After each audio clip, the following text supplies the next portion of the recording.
ایک مرتبہ حضرت خضر علیہ السلام دریا کے کنارے بیٹھے تھے۔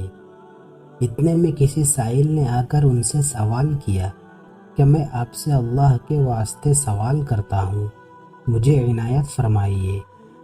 یہ سن کر حضرت خضر علیہ السلام پر بے ہوشی طاری ہو گئی۔ جب کچھ ہوش ہوا تو فرمانے لگے، بھائی میں تو صرف اپنی جان اور مال کا مالک ہوں، تم نے مجھ سے اللہ کے واسطے سوال کیا ہے، لہذا میں اپنی جان اور ذات تمہارے حوالے کرتا ہوں، تم جس طرح چاہو اس کو استعمال میں لاؤ، بازار میں فروخت کر کے اس کی قیمت سے فائدہ اٹھاؤ۔ چنانچہ سائل ان کو بازار لے گیا اور ایک شخص سائمہ کے ہاتھ ان کو فروخت کر دیا۔ یہ سائمہ خرید کر ان کو اپنے گھر لے گیا۔ اس کا ایک باغ تھا۔ چنانچہ سائمہ نے حضرت خضر علیہ السلام کو ایک کدال دے کر کہا کہ سامنے والا پہاڑ جو 3 مربع میل رقبے میں واقع تھا، اس کی مٹی کاٹ کاٹ کر باغ میں ڈال دو۔ اور یہ حکم دے کر سائمہ اپنی کسی ضرورت سے کہیں چلا گیا اور حضرت خضر علیہ السلام اس پہاڑ سے مٹی کاٹ کاٹ کر باغ میں ڈالنے لگے۔ جب سائمہ گھر واپس آیا تو اس نے گھر والوں سے دریافت کیا کہ تم نے غلام کو کھانا بھی کھلایا یا نہیں؟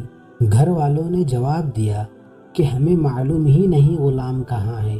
یہ سن کر سائمہ خود کھانا لے کر باغ میں آیا تو اس نے دیکھا کہ غلام یعنی حضرت خضر علیہ السلام تمام پہاڑ کی مٹی کاٹ کر ڈال چکے تھے اور اپنے کام سے فارغ ہو کر اپنے مولائے حقیقی کی عبادت میں مصروف تھے۔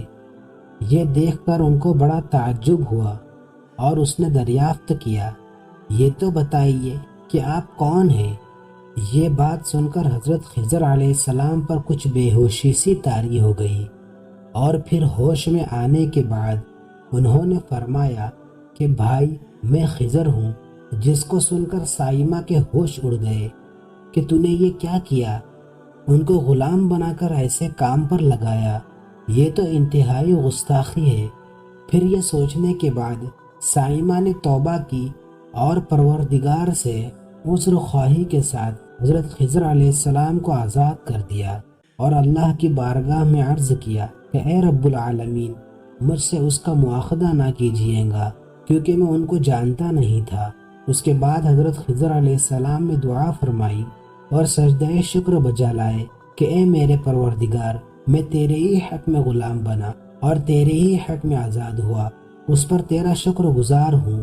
بعد ازاں واپسی کی اجازت لے کر جب دریا پر واپس آئے تو دیکھا ایک شخص کھڑا دعا مانگ رہا ہے کہ اے میرے رب، حضرت خضر علیہ السلام کو غلامی سے رہائی عطا فرما دے اور ان کی توبہ قبول فرما لے۔ حضرت خضر علیہ السلام نے یہ دیکھ کر اس شخص سے دریافت کیا کہ آخر تو کون ہے؟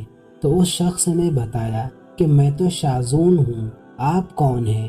انہوں نے فرمایا کہ میں خضر ہوں۔ اس کے بعد شازون نے کہا، اے خضر علیہ السلام، آپ نے اپنے رہنے کے لیے مکان بنا کر دنیا طلب کی ہے، کیونکہ حضرت خضر علیہ السلام کا دریا کے کنارے پر ایک عبادت خانہ تھا۔ بس یہ سن کر وہ فوراً میدان میں نکل آئے اور وہی اللہ کی عبادت میں مصروف ہو گئے۔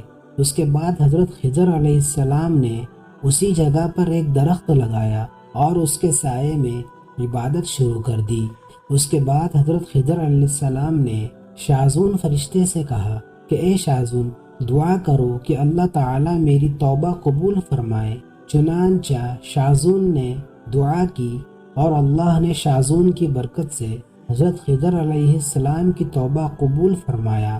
خدا کے برگزیدہ بندے اسی حالت میں رہتے ہیں جو اللہ کو منظور ہو۔ بے شک ہماری فلاح بھی اسی میں ہے کہ زندگی کے ہر موڑ پر آنے والے ہر اونچ نیچ میں ہم راضی رہے، اللہ تعالیٰ کی چاہت کو سامنے رکھ کر زندگی گزارے۔ دعا ہے کہ اللہ تعالیٰ ہمیں اس واقعے سے سبق حاصل کر کے نیک بننے کی توفیق عطا فرمائے، آمین یا رب العالمین۔ ملتے ہیں اگلی ویڈیو میں، تب تک کے لیے خدا حافظ۔